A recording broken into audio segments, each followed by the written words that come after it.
You ask Tiger to solve. This deals with linear equations with one unknown. The final result is x equals -3/5. Let's solve it step by step. Group all x terms on the left side of the equation. Subtract 3x from both sides. Group like terms. Simplify the arithmetic.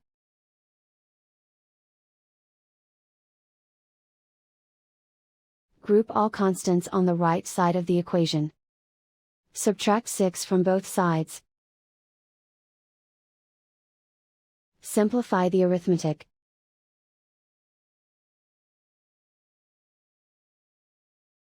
Isolate the x. Divide both sides by 10. Simplify the fraction. Find the greatest common factor of the numerator and denominator. Factor out and cancel the greatest common factor. And so the final result is x equals -3/5.